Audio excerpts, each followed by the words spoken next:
So we're doing our GB2 drill series. We're gonna be focusing on the bottom guard today. Nick is gonna be my uke helping me out. So some people call this the swinging armbar drill. So Nick is gonna be in my closed guard. So first I'm gonna address really quick what the what the person in Nick's position, what you should be doing. So Nick, if you could sit on your heels a little bit and lean forward just enough so that your elbows are both bent and boxed within, you see the frames of my legs. Just literally sit on your heels, bend your elbows, almost incorrect posture for him, and you can lean just a little more back, but keep your elbows there. Okay, so we're gonna be doing a swinging armbar drill. This is just a movement drill, and this is gonna teach us how to get proper angling and emphasizing certain key points of the armbar. So it's not actually grip dependent, just for the sake of the move though, like I was telling Nick, make sure the elbows are in, and we're just going to pin the wrist to our chest. So I can literally grab his wrist, or I like to get the pocket grip on the sleeve.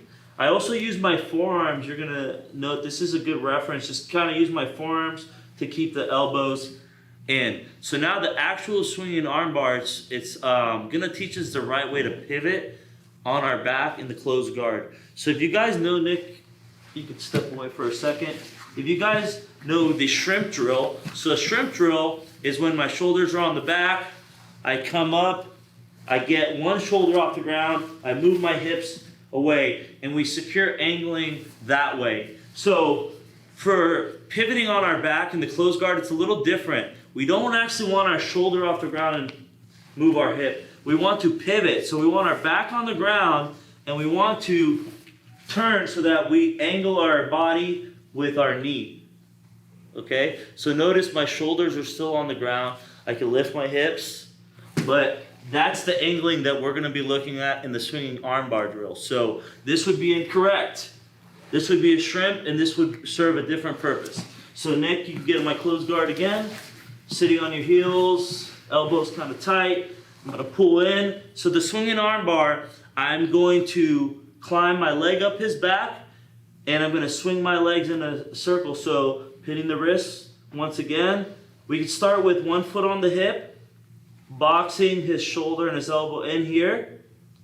And then what I want you guys to emphasize is not so much this leg, is this other one. I'm gonna climb this leg up his shoulder blade. I'm gonna keep my shoulders on the ground, but I'm gonna pivot, and I'm gonna make my head line up with my own knee. So this is securing a 90-degree angle. Look, my legs are pinched. And then the swinging armbar drill, very important. This leg goes up the back. My calf and my leg is on a shoulder blade. I'm gonna keep it here. It's gonna allow me to lift my hip up and swing this other leg, my far leg, in a big circle. And it's gonna give me an angle so that my head lines even further up with this knee. I'm creating a huge, like a really wide angle of attack. But then once I get 90 degrees, I clamp down. And then if I wanted to, I could drive my hips, and this would be a perfect armbar. But for the swinging armbar drill, once I open the angle, I clamp down. Check it out. I keep my grips. The leg that went over his head, that's the leg I'm going to open.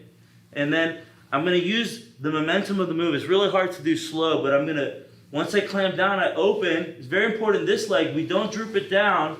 I'm going to push off of it. I'm going to get my head center line, and then I'm going to do what I did with my right leg with my left leg. So I go and I spin. Okay? So we're basically lifting our hip, and we're pivoting off our mid back, but keeping our shoulders off the ground. So there's a lot of reference points, but once you get this drill down, your guard will be impeccable because you're going to have proper angling and proper leg positioning. So here, look, center line, look, I clamp, I get the angle. This leg going over the face is impossible if this leg is not on the shoulder. Okay, and you can try it out so you can see. So if this leg is down, look, I'm flexible, and it's very hard to get my leg over Nick's face. If anything, you put your head down, look, not gonna happen. But look, I go here, It allows me to lift my hips, secure the proper angling. I'm loosening up the grip so that you guys can see and emphasize my leg positioning, but for the drill, we keep the grips here. And notice Nick is not moving, doing too much to disrupt my drill. So look, right here, sit back a little. So look, lift, catch, lift, catch. Each one of these reps could be an actual arm bar, okay? That's another thing. You don't want to do this sloppy and just get the wide angle, but keep your legs wide. When we want to finish an attack, we do have to close that gap. So look, I'm driving through my heels. And look, this will make them almost impossible to defend. If my legs are towards the hip and the shoulder, put weight on me. You see? So one more time, hitting the wrist, elbows tight, he's sitting on his heels, go a little more back, leg up the back.